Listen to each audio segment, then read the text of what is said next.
Back in the olden days of like 1700s or whatever, many people used to play what was known as video games.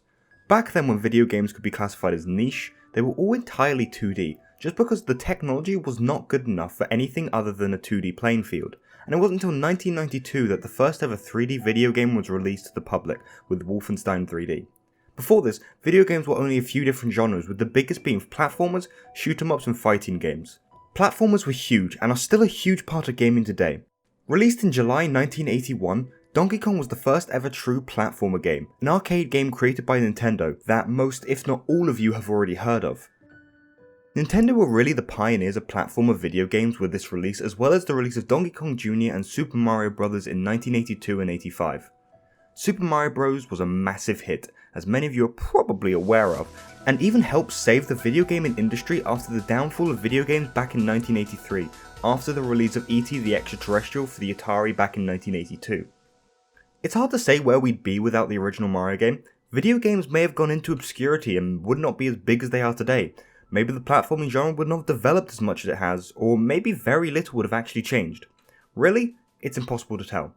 What we can tell is that Mario games are huge to this very day. Ever since the first release of Super Mario Bros. For the NES, there have been 20 other mainstream Mario game releases, with Super Mario Bros. 3 in 1988, Super Mario World in 1990, Super Mario Sunshine in 2002, and New Super Mario Bros. For the Nintendo DS, which was the first Mario game for the latest generation of consoles and the first 2D Mario game in 14 years.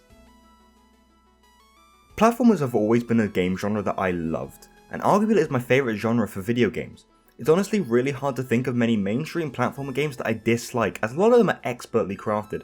Take the Mega Man series that started in December 1987, another huge platformer title that has inspired many platformer releases to this very day.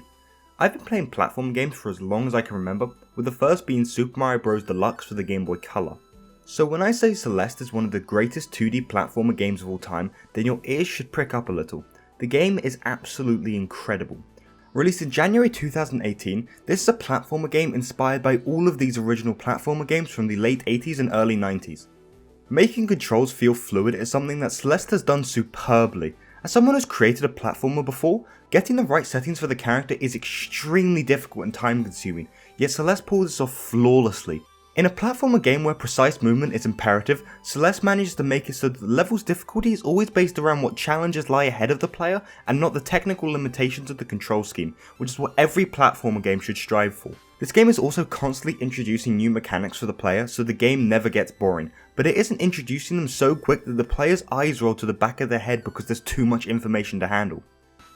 The difficulty of this game is also really good. It gets progressively harder throughout the game as any player would expect, but it's also flawless, with every chapter upping the difficulty as the player gets more and more advanced with the controls until the very end of the game, where it does not pull any punches and gives you some of the hardest levels in the game with the cassette levels, which transform even the first chapter of the game to a section that all players will have to practice over and over and over again just to get through a single section.